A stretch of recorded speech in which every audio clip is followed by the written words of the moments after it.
Andy is a 30-year-old woman who works as a 911 operator at the local police department. Her life is quiet and flat, with no big dreams on the horizon.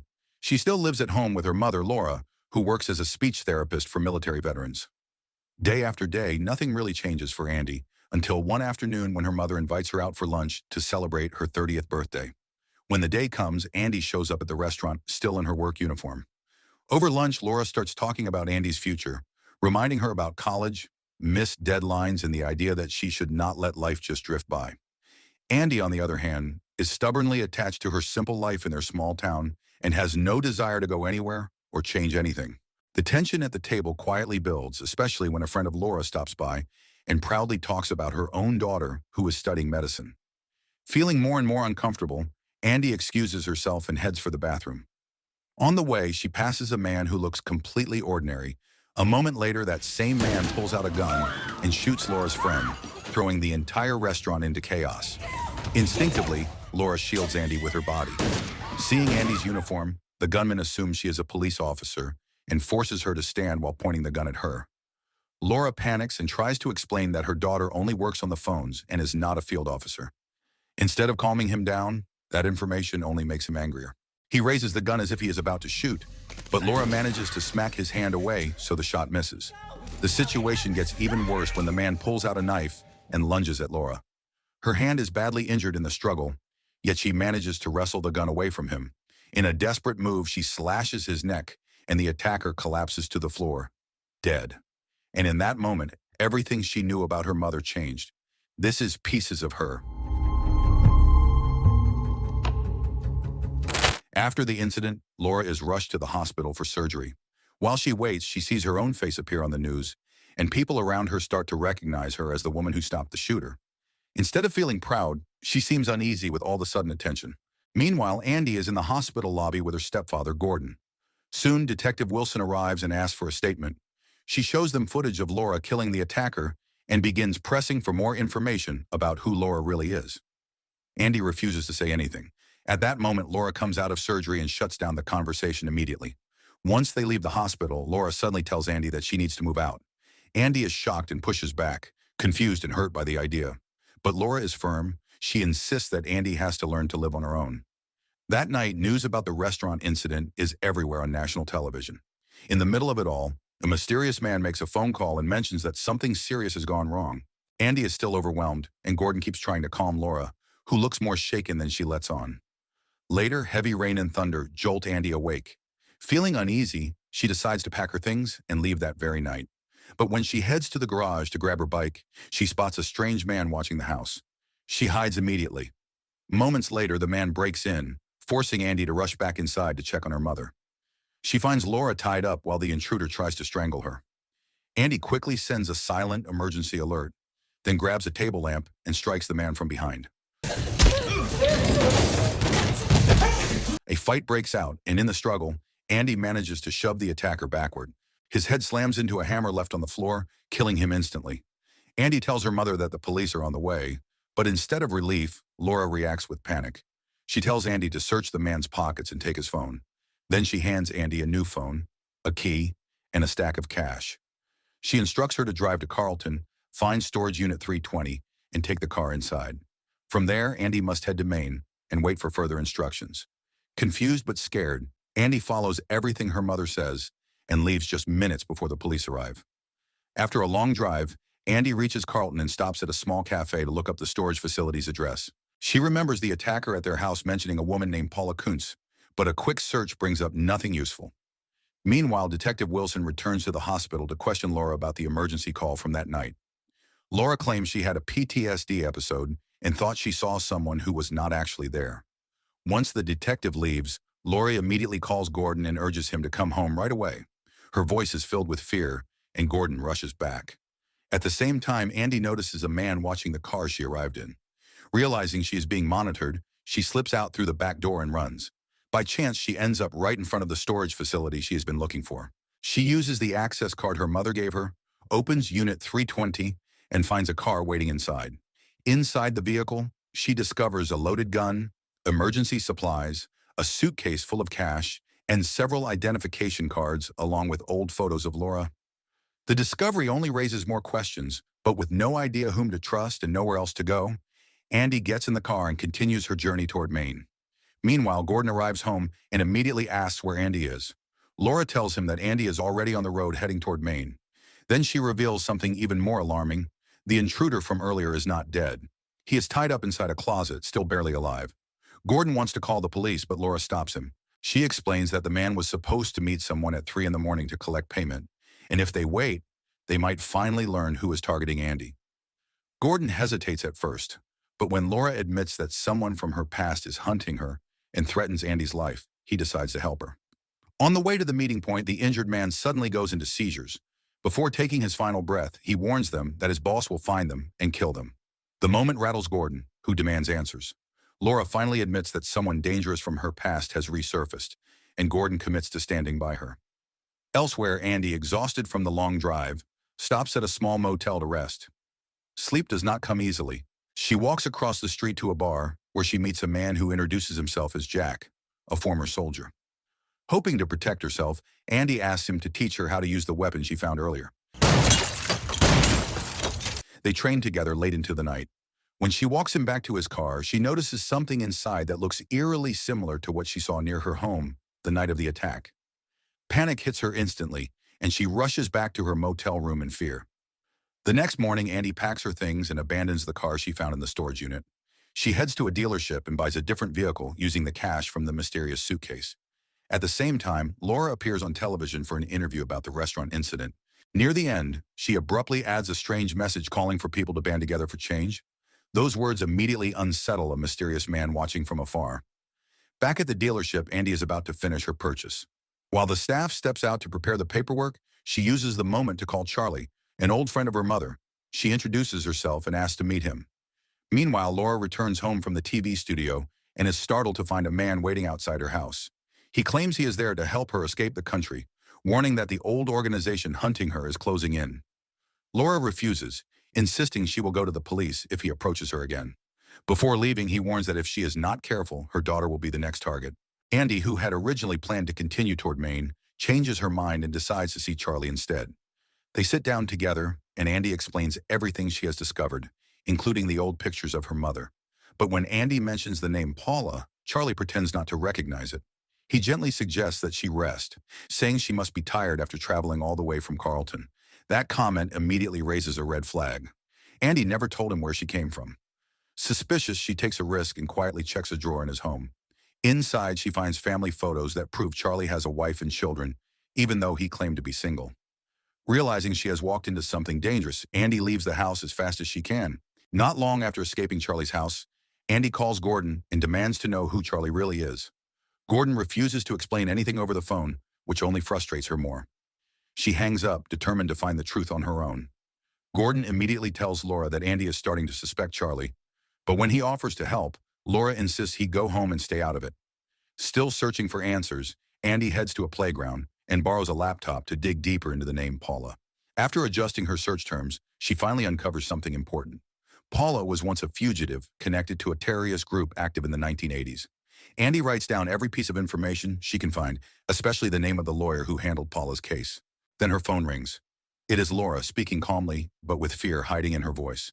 She asks Andy to come home and assures her she will pick her up and explain everything. Andy agrees, but on the way to her, Laura is suddenly boxed in by 2 cars that force her off the road. Unaware of this, Andy decides to change direction and heads to a law firm where she hopes to find Geraldine Ross, Paula's former attorney. The receptionist refuses to help, so Andy pretends to leave for the restroom, slips into the staff area, and steals an employee ID card. She does not realize that Jack, the man she met at the bar, has been following her. He even searches her car for the suitcase of cash, but abandons it once he sees Andy walking out of the building. Still unaware she is being tailed, Andy goes to a hostel, disguises herself with makeshift camouflage makeup, and returns to the law firm using her fake identity. The disguise works, and she is granted access to visit Paula, who is now in prison. The moment Paula sees her, she recognizes that Andy is not a law firm employee. Andy tries to push for answers by showing photos of Laura from her youth. Paula's reaction is immediate and violent, and guards pull her away. As she is dragged out, Paula shouts one final revelation. Laura's real name is Jane Queller, and Jane should have died a long time ago. Shaken, Andy begins researching the name Jane Queller. She discovers that Jasper Queller, a well-known author and the head of a massive pharmaceutical company, is Laura's brother. She reads portions of his book and sees Jane's name mentioned repeatedly, confirming that her mother has a hidden past she never shared.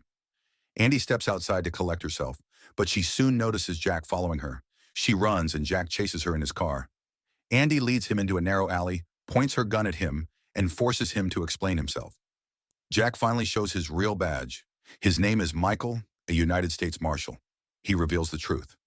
Andy and Laura are part of the Witness Protection Program and have been living under new identities for years. Someone from Laura's past has found them, and Andy is in real danger. Even with this information, Andy insists on continuing her search. She asks Michael to help her infiltrate Jasper Queller's private fundraising event in El Paso. She believes it is the only way to learn the truth from her mother's family. Michael hesitates but eventually agrees to help her. Somewhere else, Charlie is holding Laura and insisting that the only way to stay safe is to move to a new location where no one knows her. Laura refuses. She is tired of running and tired of living a life built on hiding. Her frustration boils over as she blames the program for failing to capture Nick, the man responsible for everything that has gone wrong. Hearing this, Charlie lays out a stack of photographs and tells her to identify the people in them. Laura refuses and claims she does not recognize anyone. She even says she wants to leave witness protection and return to her real identity as Jane. Meanwhile, Andy and Michael stop at a motel as they prepare to attend Jasper Queller's private fundraising event the next day. Late at night, Michael quietly steps out to make a call, reporting their situation and asking for instructions. While he is gone, a mysterious man slips into the room and attempts to strangle Andy. Michael returns just in time and takes the attacker down. In the chaos, Andy uses the opportunity to escape the motel on her own. Out on the highway, a black car begins following her, sending Andy into full panic. She tries to climb over a metal fence to get away, but right before she slips, Michael catches up and pulls her back to safety. Overwhelmed with relief, Andy breaks down and clings to him. By the next morning, Jasper's fundraiser is underway. Andy approaches him, pretending to be a fan of his book. While he signs it, she mentions the name Jane Queller and claims to be her niece. Jasper immediately asks his assistant to bring Andy into a private room. Security does not allow Michael to follow, so he waits outside. Inside the room, Jasper and Andy talk as if they are long-lost family reconnecting. Outside, Michael notices a suspicious man and tries to trail him, but the man disappears. When Michael returns, the room is empty, and Andy's phone is left behind on the sofa. Andy, now feeling a sense of trust toward Jasper, has followed him into a waiting car. At the same time, Laura officially signs the documents that release her from witness protection, and Charlie returns her old identity as Jane. Andy is taken to Jasper's home, where she begins living under his roof. Michael reports her disappearance to federal authorities, but they tell him Andy and her mother are no longer part of the program. That means he has no obligation to search for her. As he prepares to close the case, Laura suddenly calls. She informs him that Andy is with Jasper Queller. Laura is stunned by this discovery and ends the call immediately. Realizing that Andy may be in danger, Michael chooses to continue looking for her on his own. At Jasper's house, Andy finally starts asking about her mother's past. Jasper explains that Laura was once involved with a man named Nick Harper, who later formed a terrorist group alongside Paula. But things took a dark turn. Nick betrayed Laura by planning the murders of her father and brother. Jasper says Nick did not carry out the killings himself. He handed the weapon to a woman who carried them out. Because of this, Laura was forced to abandon her old life and take on a new identity. The story then shifts into a flashback, showing the Queller family having dinner while Nick sits among them as a guest. The way Nick and Jane look at each other makes it clear that something deeper is happening between them. Before long, Nick introduces Jane to Paula, and the three of them form a radical group called the Army of the Changing World. Their operations include attacks on nuclear research facilities, and their reputation grows quickly. But as Nick and Jane grow closer, her father starts digging into Nick's background. What he finds is shocking.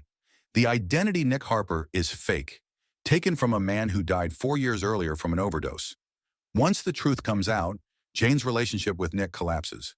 Back in the present, Andy watches an old recording of her mother playing the piano.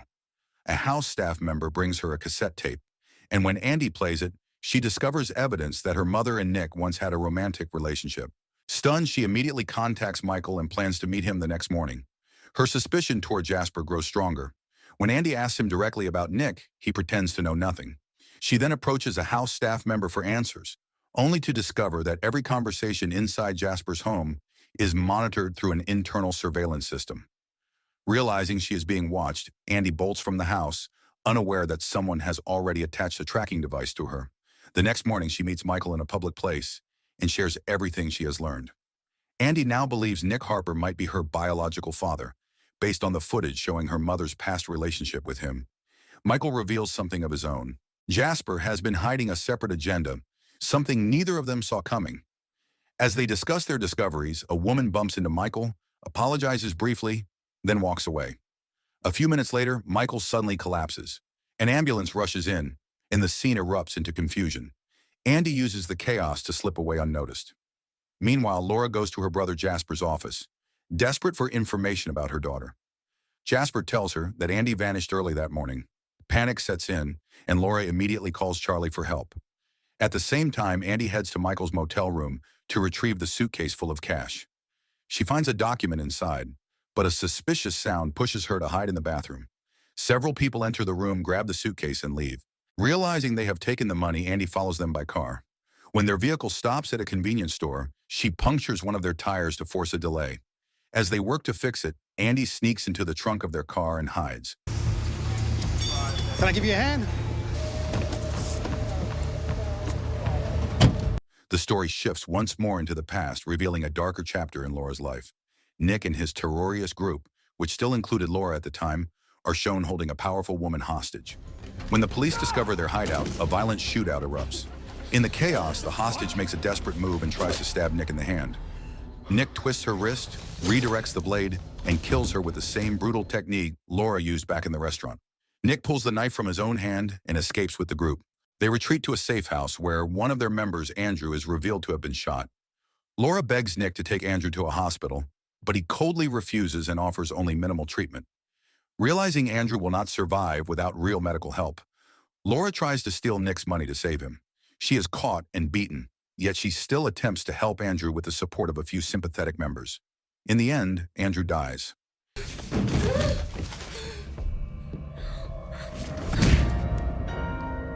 After his death, Jasper persuades Laura to shift the blame onto Nick and walk away from the group. But Laura refuses.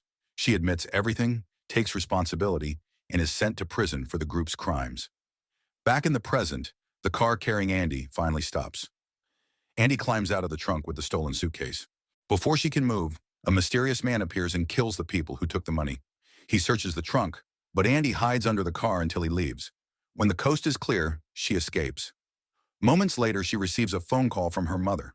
They meet again, and Laura finally tells Andy everything. She confirms that Nick is Andy's biological father. Shocked but relieved to hear the truth, Andy begs her mother to stop running. They agree to seek protection from the FBI. But as soon as Andy steps away to pay for their meal, Laura disappears, taking the suitcase with her.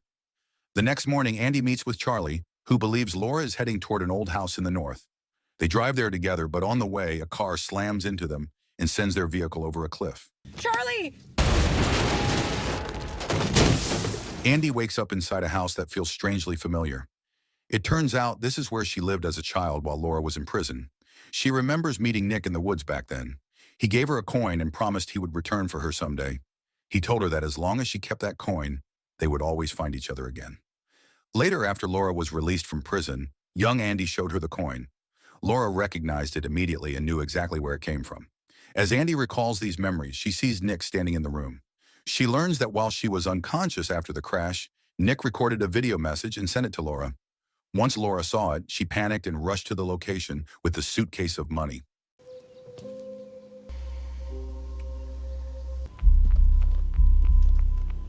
Inside the house, Nick empties the contents of the suitcase and finds a cassette tape that he intends to use to expose Jasper and clear his own name. He claims that all he needs now is to ensure that a man named Alex reaches Oslo, and everything will fall into place. While Nick is distracted, Andy knocks over an oil lamp, which instantly sets the table on fire. Flames spread quickly. Laura arrives just in time as the fire grows. She tries to attack Nick from behind, but he throws her off and she drops her gun. Laura grabs it again and escapes with Andy. Outside, Laura chases Nick and aims the gun at him. Police arrive at the same moment and surround the house. Nick is finally arrested and taken into custody. In the aftermath, Andy reunites with Michael, and the two decide to continue their relationship. And that brings the story to a close. So the moral of the story is a boring life is still better than one filled with gunmen, secret agents, and mystery family drama.